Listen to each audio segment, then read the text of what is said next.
Hello, my dear students. I hope you all are doing good. So our today's topic is government formation national state and local level पे हमारा जो सरकार है कैसे गठित होती है, नेशनल लेवल पे राज्य स्तरीय और स्थानीय स्तरीय कौन कौन से हमारे ऑफिस बियरर हैं, कैसे सिलेक्शन होता है, इनके बारे में आज हम जानने वाले हैं। अगर मैं नेशनल लेवल पे बात करूं, इन इंडिया पार्लियामेंट्री डेमोक्रेसी, इस चैप्टर को पढ़ने से पहले बहुत सारी चीजों का आपको ध्यान रखना है। ये बिल्कुल फैक्चुअल नॉलेज है, इनको आपको एज इट इज ही करना है। दैट्स वाई मैं आपको एक एक वर्ड रीड करके बताऊंगी और इसमें जो समझाने की चीजें होंगी मैं आपको बताती भी रहूंगी। तो अगर मैं नेशनल लेवल की बात करूं तो पार्लियामेंट डेमोक्रेसी होती है हैज अ फेडरल स्ट्रक्चर, मतलब एक ऐसा संघीय ढांचा है जिसके अंदर जो इलेक्टेड ऑफिशियल्स हैं वो रन करते हैं। They are the various factor, कौन कौन से वेरियस फैक्टर है बात करूं तो सबसे पहली बात है the for government at centre. Centre की जो गवर्नमेंट है, लोकसभा की स्ट्रेंथ 543 है, मैजिक फिगर बोला जाता है, कम्स टू 272। जो पार्टी 272 सीट्स ले आती है उसकी अलायंस हो जाती है, वो मेजोरिटी में विन कर जाती है। Large number of regional party coming, बहुत सारी पार्टी हैं जो पार्टिसिपेट करती हैं फॉर द इलेक्शंस, और इनके पोल्स होते हैं, पोल्स मिलते हैं जनता को, और पोल्स पे क्लिक करके जनता जो है अपनी वोटिंग कर रही होती है, और इन्हीं अलायंसेस के द्वारा ही हमारी लेजिस्लेटिव असेंबली जो है फॉर्म की जाती है। अब इसके बाद है hung parliament. Hung parliament is a situation where there is no political party और अलायंस, मतलब जब कोई भी पॉलिटिकल पार्टी एब्सोल्यूट मेजोरिटी नहीं गेन करती तो इस गवर्नमेंट को बोला जाता है हंग गवर्नमेंट। नेक्स्ट आती है minority government. In parliament democracy like India it is not always necessary to win a support of MPs and MLAs. So इसमें क्या है, ऐसी पार्टी जिसमें majority member are not against them even they are not for them. क्या कह रहे हैं कि हमारे जैसे निर्दलीय कुछ लड़ते हैं केस कह रही हूँ सॉरी, हमारे निर्दलीय भी होते हैं जो चुनाव में पार्टिसिपेट करते हैं, तो मेजोरिटी एक सिंगल पार्टी को नहीं जाती, बट कुछ ऐसे हैं जो उनके अगेंस्ट भी नहीं है और फेवर में भी नहीं है। तो जब अलायंस बनाई जाती है तो वो हमारी कौन सी होती है, माइनॉरिटी गवर्नमेंट। अब बात करते हैं स्ट्रक्चर ऑफ गवर्नमेंट की, तो ये बिल्कुल अपनी नोटबुक में नोट कर लेना। नेशनल में प्रेसिडेंट होते हैं, वाइस प्रेसिडेंट होते हैं, prime minister, deputy prime minister, cabinet minister और स्टेट मिनिस्टर। अगर स्टेट की बाइफर्केशन की बात करूं तो government, lieutenant government, chief minister, deputy chief minister, cabinet और फिर स्टेट मिनिस्टर। अगर स्टेट लेवल की बात करें, लेजिस्लेटिव असेंबली क्या होती है, विधानसभा, वहां पे मैंने आपको क्या बताई है, Lok Sabha and Rajya Sabha. And legislative assembly of Vidhan Sabha is legislative body of state. State में विधानसभा होती है, it is the lower house of state legislature. ये हमारे राज्य का जो है राज्य संविधान का लोअर लेवल है। And legislative council is upper house in two state which have the bicameral legislature. और हमारा जो ऊपर वाले सदन है वो बाइकैमरल है, मतलब दो सदन है उनके ऊपर। The Vidhan Sabha is assembly comprising the member elected directly by the people. Vidhan Sabha के जो भी मेंबर हैं वो डायरेक्टली पीपल के द्वारा चुने जाते हैं, मतलब लोगों के द्वारा चुने जाते हैं, सामान्य लोगों के द्वारा। और जो हमारे अपर थे उनमें एमएलएज और एमपीज होते हैं, जो इनके मेंबर्स हैं वो उन्हें चुनते हैं। Through the elections legislative assembly the chief minister, council minister, rest of the MLA are elected. Election में ये इलेक्टेड किए जाते हैं। So there is a no uniform member of seats allotted in the state assembly. जैसे कोई uniform seats नहीं है कि इतनी यूनिफॉर्म सीट्स अलॉटेड ही हैं। If differ in the state to state, हमारे हर एक स्टेट में अलग अलग सीट्स हैं। जैसे the number of seats in a particular assembly is fixed in Election Commission on India then basis of population. और ये किस चीज पर डिपेंड करती है कि वहाँ की पॉपुलेशन कितनी है। जितनी ज्यादा पॉपुलेशन है उसकी विधानसभा की सीट उतनी ही ज्यादा हो जाएगी। उत्तर प्रदेश की हाईएस्ट नंबर ऑफ असेंबली है, कितनी है, 404, बिकॉज स्टेट पॉपुलेशन काफी हाई है। Is also amongst all Indian state. And the Sikkim has कितनी, 32 seats owing, small population. Qualification of membership of Vidhan Sabha, हमारे विधानसभा की सदस्य की योग्यता के लिए योग्यता क्या क्या है। A person seeking the membership of Vidhan Sabha must possessive the following, क्या क्या है, 25 साल की आयु नहीं होनी चाहिए, मतलब 25 साल से ऊपर ही होनी चाहिए आयु, या 25 साल या 25 साल से ऊपर। साउंड माइंड, दिमाग बिल्कुल स्वस्थ होना चाहिए, कोई क्रिमिनल रिकॉर्ड नहीं होना चाहिए, बैंक करप्ट नहीं होना चाहिए, और हमारी ही इंडियन कॉन्स्टिट्यूशन के अकॉर्डिंग वो हमारे इंडिया का वोटर भी होना चाहिए। Presiding officers, presiding officer, the speaker is responsible for the conducting meeting of Vidhan Sabha. The deputy commissioner present it's over the house when the speaker is absent. तो हमारे speaker होते हैं विधानसभा के, और जब स्पीकर एब्सेंट होते हैं तो हमारे डिप्टी स्पीकर होते हैं जो हमारी विधानसभा के सत्र को क्या करते हैं, कंडक्ट करते हैं. सो the debates and discussion in Vidhan Sabha takes a neutral judgment. Both the speaker and the deputy speaker are elected by the majority. Majority ने speaker और deputy selector choose करती है. What is the member of assembly? Then आते हैं legislative power. Power क्या है, हमारे constitution ने क्या दी है, तो प्राइम रिस्पॉन्सिबिलिटी है. अब क्या बात है, इनमें बात करते हैं पावर्स की. Motion no confidence can only be initiated by Vidhan Sabha. ऐसा कोई अविश्वास प्रस्ताव है, मतलब कोई भी अविश्वास प्रस्ताव है जो स्टेट लेवल पे आ रहा है तो वो किस में लाया जाता है, विधानसभा में. In case of money bill Vidhan Sabha is the sole authority. Vidhan Sabha ही प्रधानकारी एकमात्र अथॉरिटी है अगर कोई भी मनी बिल लाना है. In ordinary bill the decision of Vidhan Sabha is the final. और जो हमारे ऑर्डिनरी बिल होते हैं उनके लिए हमारे विधानसभा का निर्णय ही हमारा अंतिम निर्णय माना जाता है. मेजोरिटी ऑफ 2/3 ऑफ विधानसभा प्रेसिडेंट टू क्रिएट और डिसॉल्व द विधान परिषद. अगर मेजोरिटी चाहेगी 2/3, अगर मान लो 2/3 का क्या मतलब होता है, 3 है और 3 में से 2 चाहेंगे तो हमारी विधानसभा को डिसॉल्व किया जा सकता है, भंग किया जा सकता है. It has the power to make all every subject of the state list and concurrent list.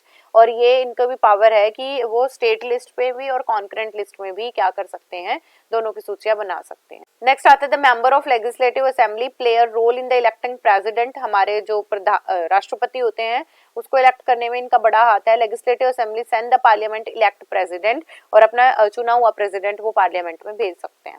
At the local level पे बात करूँ तो अर्बन एरिया जिस हैज अ वन टाउन और city is generally regarded as a small urban area जिसकी population कितनी हो, 10,000 से 20,000 हो. इन एरिया इन ट्रांजिशन और स्मॉल टाउन की कितनी होगी, 5 से 10,000. तो हमारी अर्बन एरिया की 10 से 20,000, टाउन की 5 से 10,000. लार्ज टाउन को सिटीज बोला जाता है जिनकी पॉपुलेशन अप्रॉक्स 10 लाख या इससे ऊपर होती है, और इससे भी ऊपर हो जाएगी तो उन्हें मेट्रोपॉलिटन सिटी बोला जाएगा. The constitution 74th amendment act, इन्होंने क्या कहा है, in many state local bodies have become weak and ineffective on account of variety of reasons including the failure. कि ऐसी बहुत सारी लोकल बॉडी हैं, स्थानीय निकाय हैं जो अपना काम करने में फेल हो जाते हैं. And prolonged suppression inadequate evolution of power and function, तो उन्हें भी क्या कर दिया जाएगा, निलंबित कर दिया जाएगा, मतलब उन्हें भी भंग कर दिया जाएगा. As a result, urban local bodies were not able to perform, अगर वो नहीं कर पाती हैं, unite the cell government in order to make the urban bodies more effective. इनकी मतलब हमारी जो अर्बन या हमारी मेट्रोपॉलिटन सिटीज थी ये अपना कार्य नहीं कर पा रही थी, तो इनके ऊपर पूरा कार्य भार देने के लिए 74th अमेंडमेंट हुआ 1992 में. क्या बनाया गया, नगर पालिका एंड म्युनिसिपैलिटी वाज पास्ड. ठीक है. The silent feature of the act क्या थे, न्यू पार्ट, मतलब ये हमारे 9th के ए पार्ट में है, was added to the constitution in title the municipality, जिसका नाम था हमारा क्या, Nagar Palika. It give constitutional status to urban local body. इन्होंने जो हमारे कॉन्स्टिट्यूशनल स्टेटस था हमारे लोकल या स्थानीय निकायों को एक लोकल स्टेटस दिया. That provide the direct election to the 3 local government. अब हमारे जो लोकल गवर्नमेंट थे उनके भी डायरेक्ट क्या हुआ करेंगे, इलेक्शन होंगे. 18 सब्जेक्ट गिवन इन 12 शेड्यूल, हमारे 18 सब्जेक्ट दिए गए हैं कितने, 12 शेड्यूल में, जिसमें पावर और फंक्शनिंग की बात की गई है. टेन्योर 5 साल का रहेगा, जो भी अगर सप्रेशन या डिसोल्यूशन नहीं होता है तो. Fresh election should be held with in period of 6 month, 6 महीने में हो जाएंगे अगर डिसोल्यूशन हो जाता है तो की बात करूँ. 33% of seat should be reserve for the women, 33% seat women के लिए, SC ST और बैकवर्ड क्लासेस के लिए है. प्रॉपर सिस्टम चलेगी ऑडिटिंग का, अकाउंट्स चेक करना हमारे स्टेट के. दूसरा, डिस्ट्रिक्ट प्लानिंग कमेटी जो है उनके साथ कंसोलिडेट और कोऑर्डिनेट हो गए, पंचायती राज के साथ भी कॉपरेशन पे बात की जाएगी. अर्बन बॉडी की बात करूँ तो municipal corporation, municipal committee, then cantonment board, port trust, improvement, और इसमें क्या क्या है, town area notified area committee. अभी मैंने आपको बोला था कि 18 सब्जेक्ट और 12 सूचियां हैं, तो उसमें से 12 क्या है, 12 शेड्यूल्स क्या है. It was added to the constitution of 74th amendment 1992 contains 18 subject like urban planning, regulation, road, bridge, public health services. इन सब के ऊपर हमारी म्युनिसिपैलिटीज कार्य करेंगी.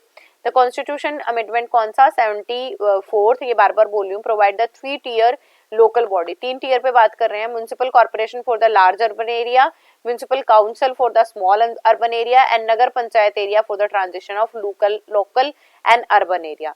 इन addition there are town area committee थी और port town area committees, cantonment boards and port trust in a certain urban area, ये भी दिए गए हैं। फर्स्ट पे बात करती हूँ मैं म्युनिसिपल कॉर्पोरेशन की। The cities with the population 1 lakh या इससे अबव है तो उसके पास म्युनिसिपल कॉर्पोरेशन है, लोकल गवर्नमेंट की सेल्फ यूनिट है कॉपरेट करने के लिए। म्युनिसिपल कॉर्पोरेशन जैसे दिल्ली में बनाया गया है, Delhi corporation act of union parliament. Municipal corporation carries out the function, कैसे ऑर्गेनाइज करोगे, फंक्शन करोगे, हाउस बोर्डिंग का काम करेंगे, इलेक्ट्रिसिटी डिपार्टमेंट, हेल्थ डिपार्टमेंट, इन सब पे वॉच रखेगा। Is these departments are looked by after the experience qualified engineer जो है इन्हें लुक आफ्टर करेंगे। म्युनिसिपल कॉर्पोरेशन में क्या है, मेयर है, म्युनिसिपल काउंसिल, ये थोड़ा आपको दिख रहा होगा ऐसे, I don't have the clear picture that's why. Standing committees और हमारी म्युनिसिपल कमिटीज कमिश्नर्स होते हैं। देन आते compulsory function, provision of electricity, water disposal, ये इनके मेन है, ये भी हमारे कौन करेंगे, एक्सपर्ट एम्प्लॉय या expert engineers. Provision public health services like, और क्या कर रहे हैं, hospital, dispensary, public health services की, कम्युनिकेबल डिजीजेस तो नहीं हो रहे हैं, मतलब इनके स्टाफ को भी कॉपरेट एंड फंक्शनिंग करके चलना है स्टेट गवर्नमेंट के साथ। और provision for public conveniences to utilise the like road and building of plantation of tree, मतलब जो रोड्स हैं उनके किनारे किनारे पे ट्री प्लांटेशन करना, यूरिनरी जो वॉशरूम्स वगैरह बना दिए जाते हैं रोड्स को, बर्ड्स को डेथ्स की रेट्स को अब ब्रेक करके रिकॉर्ड मेंटेन करना। प्रोविजन ऑफ एजुकेशनल इंस्टीट्यूशन में क्या कहा गया है कि लिटरेरी क्लासेस दी जाए और प्रमोशन किया जाए हमारे स्पोर्ट्स एंड गेम्स का भी। नेक्स्ट अंडरटेकिंग पब्लिक सेफ्टी, हमारी सेफ्टी का पूरा ध्यान रखेंगे। सेफ्टी नोट रिगार्डिंग कि आपको कोई थ्रेट कॉल आ रहा है या ऐसा कुछ, डिजास्टर के लिए भी बात कर रही हूँ। और अपनी एनुअल रिपोर्ट को पब्लिश कराएंगे वेरियस प्रोजेक्ट्स पे। इसके बाद बात करते हैं डिस्क्रिशनरी और ऑप्शनल फंक्शन, और क्या फंक्शन है, पब्लिक हाउसिंग का काम करेंगे। दूसरा construction maintenance of park, library, museums, theatre, picnic resorts. Establishing and maintaining orphanage, night shelter और old age shelter, welfare schemes पे बात करेंगे। And beautification of city. Source of income क्या रहेगा इनका, अर्बन बॉडीज का जो सोर्स ऑफ इनकम रहेगा, unlike local self government unite rural area, urban bodies have the generally good source of income। कहाँ से, हाउस टैक्स से, एंटरटेनमेंट टैक्स से, टॉयलेट ड्यूटीज से, water, electricity, educational, commercial usage जैसे tourist हो जाएगा, hotels हो जाएंगे, फाइनेंशियल ग्रांट मिलती है एंड इनके प्रोजेक्ट ऑन स्कीम पे बात की जाती है। देन बात करती हूँ मैं लोकल गवर्नमेंट किसकी, ये मैंने बात की थी अर्बन एरिया की, अब मैं रूरल एरिया की बात कर रही हूँ।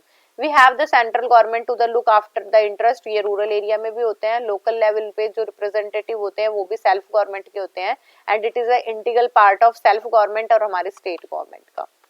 So local self government and institution comprising of local elective representative, इसके अंदर भी हमारे इलेक्टिव रिप्रेजेंटेटिव होते हैं and providing them the basic amenities, और उन्हें जो बुनियादी चीजें हैं वो प्रोवाइड की जाती हैं। और इन्हें क्या बोला जाता है, जो इंस्टीट्यूशन पे पूरी नजर रखता है उसे बोला जाता है पंचायत, और मैंने आपको बताया था अर्बन एरिया में इन्हें म्युनिसिपैलिटी बोला जाता है।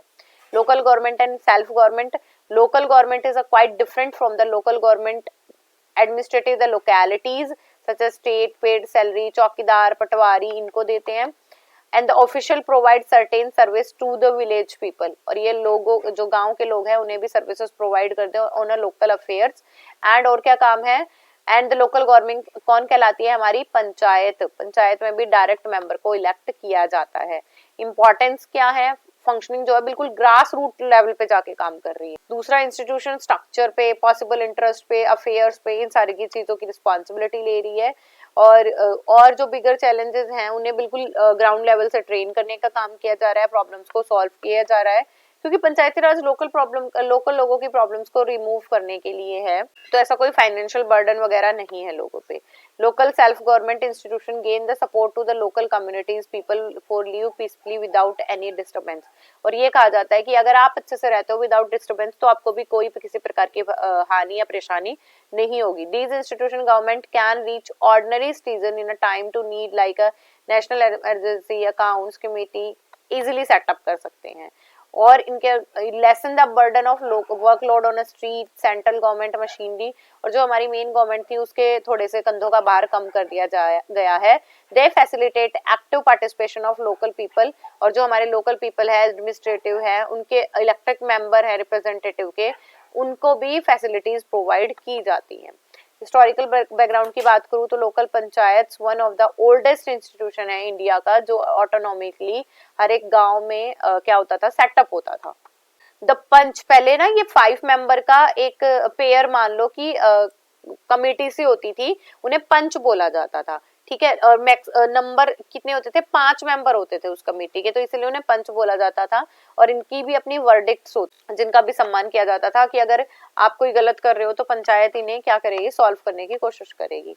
One of the most British rule changes the village lost autonomy, जैसे ही ब्रिटिश रूल आया तो लोग जो गांव के लोग थे ऑटोनॉमी खो दी है। As the constitution free India came into the fresh effort to revive, जैसे इंडिया आजाद हुआ उसके बाद इन्होंने फिर से रिवाइव किया है and lay down under article 40 के अंदर ये था कि आप लोकल सेल्फ गवर्नमेंट भी बना सकते हो। साइलेंट फीचर की बात करूं, पहली तो बात ये करूं कि लोकल गवर्नमेंट की बात हुई थी 73rd अमेंडमेंट कॉन्स्टिट्यूशन अमेंडमेंट में। द प्रोवाइड द 3 टियर, वही जैसे हमारे अर्बन एरिया पे है, रूरल एरिया में भी 3 टियर है Panchayati Raj for the state of having population 20 lakh. इसके बाद होल्ड पंचायती इलेक्शन, ये भी 5 साल में इलेक्शन होते हैं सीट्स पे। एंड प्रोवाइड द रिजर्वेशन, और हमारे जो SC ST हैं इनके लिए हमारी सीट्स रिजर्व हैं। And financial commission on the make recommendation regarding financial power of panchayat, और फाइनेंस कमीशंस जो हैं, वित्तीय शक्तियां जो हैं हमारे पंचायती पावर के हक में दी गई हैं। The constitution the district committee plan prepare the draft बनाती है डेवलपमेंट प्लान के लिए। अब मैं बात करती हूँ इसमें से इंपॉर्टेंट, देखो मेन चीजें क्या है कि कैसे आपकी म्युनिसिपल कॉर्पोरेशन काम कर रही है, 3 टियर में वो काम कर रही है, 3 टियर में पंचायती राज, तो ये जरूर याद कर लेना। Organisation of panchayati raj, gram panchayat village level पे होते हैं, पंचायत समिति हमारी ब्लॉक लेवल पे होते हैं, और जिला परिषद हमारा डिस्ट्रिक्ट लेवल पे होते हैं। अब बात करती हूँ 3 और 4 विलेज पंचायत कैसे कर सकते हैं, मतलब क्या 3-4 मोस्ट इंपॉर्टेंट चीजें हैं।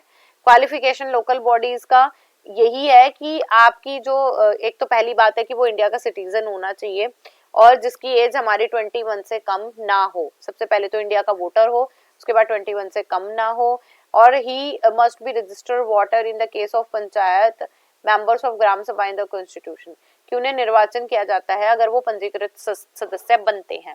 It should be, bank corrupt नहीं होना चाहिए। दूसरा, कोई भी ऑफिस ऑफ प्रॉफिट ना करता हो, मतलब कोई जॉब वगैरह में इंडल्ज ना हो। टर्म की बात करूं तो कॉन्स्टिट्यूशन 73rd अमेंडमेंट के तहत आया है, और कौन से पार्ट में है, 9th के A पार्ट में है। टेन्योर कितने साल का होता है, 5 साल का ही होता है। ग्राम panchayat gram sabha function as a general body of gram panchayat. Composition है, सबसे पहली चीज है सरपंच क्या होते हैं, हेड होता है, और वो डायरेक्टली गांव के लोगों के द्वारा चुना जाता है। अब मेंबर्स होते हैं, किसी भी गांव के अंदर 7 से 15 मेंबर तक हो सकते हैं, और ये भी इनमें कैटेगरी वाइज रिजर्व्ड भी होते हैं, वुमेन कैटेगरीज आल्सो रिजर्व्ड, ये भी डायरेक्ट लोगों की वोटिंग से ही चुने जाते हैं। अब ऑफिस बियरर की बात करूं तो सरपंच के ऑनरी मेंबर्स होते हैं, they are not paid any salary और paid secretary of the panchayat, and the treasurer of panchayat is large as appointed to the state government. क्या कह रहे हैं, सरपंच, उप सरपंच और पंचायत के जो सदस्य हैं इन्हें कोई ऐसा अलग से वेतन नहीं दिया जाता, गवर्नमेंट ही इन्हें अपना वेतन प्रोवाइड करती है।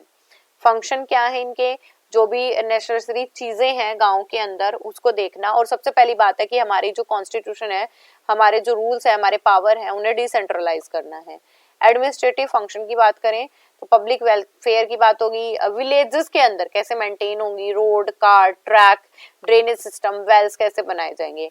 अगर कोई क्राइमिनेशन हो रहा है तो उसे कैसे keep in cremation and burial ground, और अपराध बोध की जो भी चीजें हैं उसे उजागर किया जाएगा, और उनसे मतलब क्या किया जाएगा, उनको सॉल्व करने की कोशिश की जाएगी। हेल्थ केयर बनाए जाएंगे, प्राइमरी एजुकेशन पे बात होगी, किसानी ज्यादा होती है, खेती ज्यादा होती है तो fertiliser, death rate, birth rate, और ये सारे रिकॉर्ड्स को मेंटेन करना।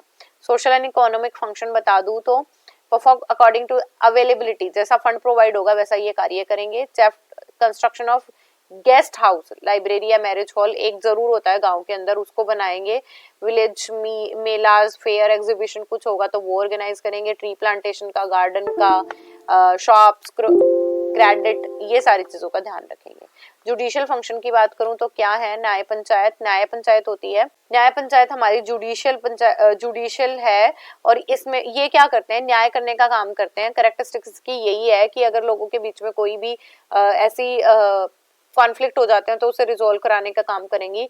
क्विक है और इनएक्सपेंसिव है, और अगर कोई ऐसा काम करता है तो उस पे कुछ फाइन इस पे इम्पोज कर दिया जाता है, और they can not about a sentence to imprison, कि उन्हें जेल डाल दिया जाए, ऐसी कोई बात नहीं होगी।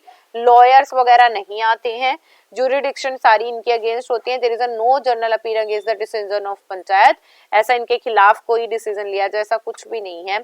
सब डिविजनल जो डिस्ट्रिक्ट हैं या जजेस हैं उनके बाद हियरिंग हो सकती है। And no person can be the member of nyaya panchayat and the panchayati samiti और other governing body at the same time. मतलब कोई आदमी न्याय पंचायत का भी पार्ट हो या किसी ऑफिस ऑफ प्रॉफिट पे हो, ऐसा बिल्कुल भी नहीं हो सकता। स्टेट गवर्नमेंट और स्टेट जुडिशियल डिसाइड करती है जुरिस्डिक्शन को, एंड इसके बाद जो ग्राम सभा है वो जनरल बॉडी होती है, लेजिस्लेटिव उनका होता है, इन्हीं के अंडर हमारी न्याय पंचायत होती है। अब बात करते हैं ब्लॉक लेवल पे, तो ये ब्लॉक लेवल पे आ जाएगी, मतलब गांव से थोड़ा सा ऊपर है। Different name have the state of panchayati samiti, कहीं पे क्षेत्र समिति है, कहीं पे जनपद पंचायत है, कहीं पंचायत यूनियन है, तो इनके नाम में कंफ्यूज मत होना आप। कम्युनिटी ब्लॉक लेवल पे होती है, ये वाली कंपोजिशन क्या है, पंचायत के रिप्रेजेंटेटिव मेंबर होते हैं, सरपंच ऑल सरपंच इनके मेंबर होते हैं, मेंबर्स ऑफ लेजिस्लेटिव उन एरिया के वो भी इनके मेंबर हो सकते हैं, member of parliament. Block level पे है तो ब्लॉक एरिया को जो सर्व करते हैं वो भी आएंगे। वीमेंस को इनको SC ST कार्ड को भी ऑप्ट किया जाता है। कोऑपरेटिव समिति का मेंबर बनाया जाता है, and the various standing committee हैं जो अंडरटेक करते हैं from the outside members. Office bearer कौन होंगे, चेयरपर्सन, डिप्टी चेयरपर्सन, सेक्रेटरी, इनमें ऐसा कुछ ज्यादा याद करने की जरूरत नहीं है बेटा। Supervisor, coordinator higher education conduct कराने का काम करेंगे, हॉस्पिटल बनवाएंगे, लिंक बनाएंगे। हमारे ब्लॉक पे हैं तो हमारे जो गांव के लेवल हैं और हमारे जो जिला है उनके बीच का एक क्या बनाएंगे, लिंक स्टैब्लिश करेंगे। स्पेशल अटेंशन इन्हें पे की जाएगी क्वालिटी ऑफ किसके लिए, क्वालिटी फर्टिलाइजेशन प्रोवाइड की जाए, और the approving the plans undertaken development including roads वगैरह बनाने तो इन पे भी काम करेंगे। सोर्स ऑफ इनकम की बात करूं तो कुछ ग्रांट मिलते हैं यूनियन और स्टेट गवर्नमेंट से, कंट्रीब्यूशन ग्राम पंचायत का भी होता है, टैक्सेस और रेवेन्यू कलेक्ट करते हैं, एंड सेल और रेंटिंग से भी चार्ज आता है। अब बात करते हैं जिला परिषद की, तो जिला परिषद हमारे किससे ऊपर है, पहले ग्राम पंचायत थी, फिर ब्लॉक समिति थी, अब हमारा जिला परिषद की बात है। तो जिला परिषद हमारे लोकल जो गवर्नमेंट थी उसके टीयर का सबसे ऊपर वाला है। So zila parishad is also known as different name, कहीं पे क्या है, काउंसिल जिला परिषद, महकमा परिषद। देन कंपोजिशन की बात करूं तो membership range from 40 to 60 usually comprises the panchayat समिति के जो मेंबर थे और हमारे ब्लॉक समिति के जो मेंबर थे वो भी आएंगे। वुमेन और schedule caste is members if not adequate representative and coopted the member extra ordinary experiences and achievement, तो वही है, शेड्यूल कास्ट और SC इन लोगों के लिए भी स्थान दिया जाता है। Office bearer chairman he is the preside the meeting and conduct, ये मीटिंग कंडक्ट करने का काम करेंगे। Deputy chairman member elected by member amongst themselves. Secretary whole time paid employ होता है गवर्नमेंट का। नेक्स्ट आते हैं फंक्शन क्या है, जिला परिषद के रेगुलर वॉच रखना ब्लॉक समिति पे भी और हमारी कौन सी समिति पे, ग्राम पंचायत पे भी। डिस्ट्रिक्ट बोर्ड्स होते हैं इनके और स्टेट को भी अपडेट करने का काम करते हैं। ऑल राउंड डेवलपमेंट पे बात देखेंगे, और डिप्टी जो चेयरपर्सन है वो सारे डिसीजन ले सकता है अपनी कमेटी के। In practice the working committee function executive body of the district board, क्या कह रहे हैं, व्यवहार में कार्य समिति का काम जिला बोर्ड कार्यकारी के रूप में ही करती है। और सुपरविजन वर्किंग पंचायत, मैंने अभी बताया था आपको कि सुपरविजन का काम करती है। Some state like Assam, Bihar, Punjab scrutiny और बजट एस्टिमेट द पंचायत समिति इज आल्सो डन। क्या कह रहे हैं, असम, बिहार और पंजाब के कुछ राज्यों में पंचायत समिति के बजटों के अनुमानों की भी जांच की जा रही है, क्योंकि ये ज्यादा बजट भी ले लेते हैं। कई बार डिस्ट्रिक्ट लेवल पे हो गए ना तो ब्लॉक और ग्राम पंचायत के नाम। इसके बाद इनकॉर्पोरेट द कोऑर्डिनेट, मैंने आपको बता दिया था पंचायत समिति और ब्लॉक समिति को कोऑर्डिनेट करने का काम करेंगे। और it advise the all state member, तो हमारे जितनी ज्यूरिडिक्शन होती हैं पंचायती समिति की तरफ से और ग्राम पंचायत की तरफ से, ये क्या कर सकते हैं, एडवाइस कर सकते हैं। सोर्स ऑफ इनकम क्या है, स्टेट और गवर्नमेंट देती है, प्रोसीड सेल एंड रेंटिंग से, और शेयर लैंडसेस एंड अदर लेविसेस। और जो भूमि, कई जगह देखो जैसे भूमि पड़ी रहती है किसकी, गवर्नमेंट की होती है, तो उनसे भी रेंट वगैरह लिया जाता है। कंट्रीब्यूशन फॉर पंचायत समिति, अप्रेजल भी पंचायती राज समिति का होता है, क्रिटिकल अप्रेजल कर सकते। क्रिटिकल अप्रेजल क्या है पंचायती राज समिति का? अचीवमेंट की बात करूं तो Gandhi ji dream of every village being a republic and been translated to into reality, introduction two tier panchayati raj system. क्या कह रही हूँ कि जितने भी पंचायती राज सिस्टम ने जो वादे किए थे वो हम सब अचीव कर पाए। ट्राइबल एरियाज के 8 स्टेट हैं, Andhra Pradesh, Bihar, Gujarat, Himachal Pradesh, Madhya Pradesh, Orissa, Rajasthan have become into force of इतने 24 December 1996। Almost all state have now pass the law of effect of article 40, कि अब हर एक स्टेट ने अपना लॉ ऑफ इफेक्ट पास कर दिया है आर्टिकल 40 के तहत, जिसमें पंचायती राज सिस्टम की बात हुई है। Minister of rural development also started the training, members को ट्रेन करने का काम किया गया है। और हमारी जो क्या थी SGSY स्वर्ण जयंती ग्राम स्वराज योजना, उसके अंडर प्रोग्राम चलाए गए हैं जो हमारी गवर्नमेंट पंचायती राज सिस्टम है, that's what government close to the people, तो हमारी सरकार को लोगों के पास ले आई। Panchayati raj system now also ensures effective coordination कैसे हो रहा है वॉलंटियर एजेंसी का और रूरल डेवलपमेंट का। इसके बाद आती है the district rural development agency DRDAS, close cooperation of zila parishad जब रिलीज करती है फंड्स, तो फंड्स अंडर किसके, जवाहरलाल ग्राम समृद्धि योजना, इसके तहत उन्हें फंड दिए जाते हैं। एंड इसके बाद हमारे पास the national rural employment guarantee provide 100 days का लोगों को काम प्रोवाइड करे। स्ट्रक्चर ऑफ विलेज पंचायत क्या थी, अब हम क्विक रिवीजन कर लेते हैं। कंपोजिशन की बात करूं विलेज पंचायत की, मैक्सिमम 5 से 30 मेंबर हो सकते हैं। इसके बाद ब्लॉक समिति की बात करूं तो विलेज पंचायत के लोग और MLA MPs ये हो सकते हैं। जिला परिषद की बात करूं तो BDOs, MLA MPs एंड पंचायती समिति के लोग। फंक्शन की बात करूं क्या करते हैं, एमिनिटीज को देखते हैं, कोई भी हमारे एसेट्स उनको देखते हैं, प्रॉपर्टी, प्रोविजन, एजुकेशन। और ब्लॉक समिति क्या करती है, school, colleges, hospital, health services इन्हें देखती है। जिला परिषद सबसे पहली बात तो कोऑर्डिनेशन का काम करती है, ग्रांट इन करती है और लिंक बनाती है लोकल गवर्नमेंट के बीच में और हमारी सेंट्रल गवर्नमेंट। इसके बाद है लेवल सोर्स ऑफ इनकम, यहाँ पे टैक्स, हॉकर और ग्रांट मिलते हैं स्टेट से। पंचायत समिति में भी ग्रांट स्टेट से मिलती है और पंचायतों से भी मिलती है। जिला परिषद में एड्स गवर्नमेंट भी देता है एंड कुछ part of tax they are collecting. So it is all about our chapter 2. अगर आपकी कोई भी query है तो you can ask. So keep going, keep growing and keep learning my dear students. Bye bye, take care.